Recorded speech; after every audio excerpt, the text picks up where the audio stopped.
Welcome to your Get That Nugget for GCSE Science. Today we'll be concentrating on giving you a framework to answer transport biology style of questions. This session is to complement your lessons with your teachers, not to replace them in any way. So we continue on with biology, and this time we are looking at transport. There are 3 types of transport that you need to know, and that is diffusion, osmosis, and active transport. So I've got some questions on all 3 of those, and then again some questions for you to take away and practice yourself. So we're going to start with diffusion, which is probably where your teachers started with you as well. So for the diffusion, I've just got one question, and that is, describe how oxygen enters the blood. Now, sometimes in the exam, they will tell you that it's what kind of transport it is. Sometimes they won't. And if they don't tell you, then obviously you need to identify that for yourself. And often, just by identifying it and writing that word down, you get a mark. In this case, it did give it to us. I've just simplified it down for easier on my piece of paper. So, how oxygen enters the blood. Let's just quickly recap the definition of diffusion. And the definition of diffusion is the movement of particles, because obviously we are transporting, so something's got to move. And this one is from a high concentration to low concentration, which means we are going down the concentration gradient, which you might have heard about. So this one's quite nice. It's a passive process, and passive means that it doesn't require energy because we're basically going down a hill. Okay, we're going from a higher concentration here to a lower concentration. So for the oxygen, obviously we get oxygen into our blood via our lungs. Specifically in our lungs, we are talking about the lovely alveoli. That's where gas exchange happens. That's where, if I draw alveoli, again, very bad, my drawings aren't great. This is where, and then there'll be a sort of a really good network of capillaries. I'm just going to draw one for now.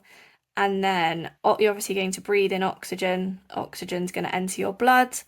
And then where you've made your carbon dioxide in respiration, that's then going to move back into your alveoli and then be breathed out. So describe how oxygen enters the blood. Now, let's say this was 3 marks. Sometimes they're 2, sometimes they're 4. There's quite a difference here, but we're going to give it as much information as possible. So we're going to say that oxygen, and we're going to start with where it's moving from and to. So moves from the alveoli in the lungs into the blood, or in this case, the blood will be contained in the capillaries. Now, it does this via the process of diffusion. So oxygen moves from the alveoli, into the capillaries. This happens as it is, because it's diffusion, obviously we're going from a high to low. So this happens as it is in a higher concentration. I'm going to simplify that to conc with a dot, which is concentration in the alveoli compared to the blood. Now you do have to be careful here, because obviously it still could be in high concentrations in the blood, but the important thing is it's higher in one place, and therefore we're going to be moving from high to low. So that's pretty much everything there. Diffusion's quite a nice one. As long as you remember, oxygen diffuses, carbon dioxide diffuses, the 2 that we've spoken about here. Another common example is nutrients from your small intestine into your blood as well, to be carried around your body. But this is a nice one. Diffusion's always nice, as long as you remember high concentration to low concentration, down that concentration gradient. Okay, it's really, really good. So to recap, oxygen moves from the alveoli into the capillaries. This happens as it is in a higher concentration in the alveoli compared to the blood. Nice and straightforward. Good old diffusion. Then we get a tiny bit more complicated, and that is osmosis. So before we even read any of the questions, and I probably should have given myself a little bit more space, let's go over the definition of osmosis as well, because we're going to need to know that to answer these questions. So osmosis, where diffusion was the movement of particles, osmosis is a very specific transport, and that's because it's the movement of water. We're not moving anything else, we are moving water. Now, it's still a passive process, so that doesn't require energy, so we're still going from the high concentration to a lower concentration down the concentration gradient. But with water, it's a little bit more complicated, isn't it? Because there's often lots of things dissolved in water. You don't find water often by itself, okay, as pure water. It's often salt and sugar and all kinds of wonderful things dissolved in it. So it's the movement of water, still from the high to the low, but we need to give it a slightly different wording. Now, if we've got a high amount of water, I always like to think about if I've got 2 people coming to visit and I offer them a squash. Now, if there's someone that likes their squash really weak with a lot of water and they only have a tiny amount of squash and all the rest of it is water, lovely H2O, then we call that a dilute squash. Dilute things have lots of water. You've diluted it with lots of water. And then your other guest likes it really nice and strong. They like lots of squash with a lot less water. And we'd call that a really concentrated squash. So it's the exact same here. If we're going from high to low, then we are going from dilute to concentrated. So movement of water, I am going to put in all the information from a higher water concentration, which, and I'm going to put in brackets, dilute, all close bracket. Movement water from higher water concentration to lower water concentration, which is known as concentrated. You might have also heard the words hypertonic and hypotonic chucked around as well, but we're going to stick with dilute and concentrated for now. Now, there's a final part to this that there wasn't to the diffusion, and that is the fact that it has to go through a partially permeable membrane. And that is basically, if I was to push these 2 squashes up to this dashed line here, partially permeable means that some things can go through the gaps that are small enough, but other things can't because they're too big. So through the partially permeable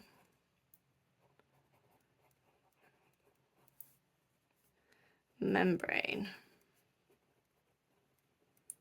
like so. So that's the diffusion. That's the definition. And now we can sort of apply this now to these questions. And there's 2 questions here. So the first one is a carrot one, which is obviously a plant cell one, and then we've got a red blood cell one here, which is an animal cell one. So a carrot was placed in a concentrated sugar solution. So that means if it's concentrated with sugar, it's got lots and lots of sugar in it and not that much water. Explain why the carrot lost mass. So we're just doing this little bit here. Now, in nowhere here, if I got rid of that word and we hadn't had this conversation before, which obviously leads you to know that it's about osmosis, nowhere in this question have they mentioned the transport that they are using, which means you get a mark for identifying the transport that has been used. So explain why the carrot has lost mass. Well, it's in a concentrated sugar solution. It's lost mass. The only way we can lose mass is because it's lost water. And the only way to move water is via osmosis. Now that'd be 2 marks straight away. You've identified why it's lost mass, and that is because it's lost water. You're giving the transport, which is obviously by osmosis. You just would usually have to go into one final one, which is to explain about this movement from the dilute to the concentrated. So lost water via osmosis because the solution has a lower water concentration? Yep, it was more concentrated. So that is why. And that's that. Nice and straightforward. And even if you're still really confused about this whole concentrated dilute situation, you can, if someone said, right, the carrot has lost mass, you'd be like, well, it's lost water. Or if the carrot's gained mass, well, it's gained some water then. And now you know the only way that water can move is osmosis. So you always get a mark for mentioning that. You know, up here, if we hadn't mentioned diffusion, you would have got a mark for saying that it moves blah, blah, blah via diffusion. It's really, really important. The second one we've got here is what happens to red blood cells placed in pure water. So now we're putting something in pure water. Now, obviously, if I've got nice, lovely, pure water, it's all water, and then I plonk in my lovely little cell, which is going to have a lot of water in it, but not that much. It's going to have some salt and sugar in it, potentially, some other ions dissolved in there. So it's going to be more concentrated. So if we've got all of the water here, water is going to have to move in, isn't it? If it's pure water, it's going to have to go into the red blood cell. So what's going to happen there? Well, it's not going to lose mass, it's going to gain mass. So down here, when talking about, I'm just going to put a little RBC for red blood cell. So what happens when it's placed in pure water? So water enters cell. And again, if we're talking about moving of water, I'm always going to chuck in osmosis. Via osmosis, also a lovely excuse to use the word via. Water enters cell via osmosis. And what's going to happen to the cell? Cell gets larger or gains mass. Now, the important distinction here is, unfortunately, we don't have something that plant cells have. Now, if you remember from my earlier nugget, plant cells had that lovely cell wall around the outside. Now that prevents the cell from bursting. We don't have that. So it can get to a point where we get larger and larger and larger, and then the cell can burst. So I'm going to put that last little bit of nugget down here. Water enters cell via osmosis, cell gets larger until eventually bursts. Not great for us, but there we go. And that is osmosis in the plant cells and the animal cells. Last one down here is the last one, and we did actually briefly talk about this in the cell nuggets, active transport. So, although I've written all the way down to it, we can kind of see the question. Why is oxygen needed for the small intestine to remove the last of the glucose? And that's the animal example. And then the plant example, how do plants absorb the minerals from the soil? Now, I'm actually going to start with this one, which I know sounds really weird, but let's start with this one. So, it hasn't mentioned the transport. So we're going to get a mark for mentioning the transport. Now, to identify this, I would think about, so plants are absorbing minerals from the soil. What do I know about this? Well, there's not a lot of minerals in soil, but there's going to be lots of minerals in the plant. So this time we're going to be going from a low concentration to a high concentration. We're now going up rather than down. We're going up the concentration gradient. Now, if I'm going up a hill, that is going to require energy. And again, as from the earlier nugget, if I'm requiring energy, then I've got to do that process of respiration. And if I'm talking about respiration, I obviously need lots of mitochondria, back to that cell structure. So, how do plants absorb the minerals from the soil? Well, they are going to use active transport. And anytime we mention active transport, we're going to say that it requires energy, because they're often two separate marks that get us, well, 2 marks. Active transport that requires energy moves them from low concentration in soil to high in plant, or up that concentration gradient. And there is that active transport in the plant done. Now this one, I picked this one because it links a lot of knowledge Why is oxygen needed for the small intestine to remove the last of the glucose? Now, glucose that's absorbed and put into the blood is usually done by diffusion. So the first bit is done by diffusion because it's in high concentration going into the lower concentration in the blood. But it gets to the point where it's actually in a slightly higher concentration in the blood than it is in the small intestine. So we are trying to remove that last little bit out. We're going to be going from a low to a high concentration, requiring energy from respiration. Now, the important here is, why is oxygen needed to remove the last of the glucose? Now, whenever we're talking about oxygen, what we need for respiration is oxygen. Obviously only aerobic, but there we go. We need oxygen to do respiration. So why, therefore, is it needed to remove the last of glucose? Well, I need oxygen to do respiration. I need respiration to give me energy. I need energy to do active transport. So we've worked backwards there into the active transport. Again, it hasn't mentioned what process we're using, so we get another mark for that. So why is oxygen needed? Oxygen is needed for respiration.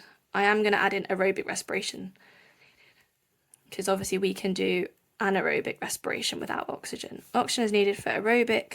I'm going to put rest for respiration. Respiration releases energy,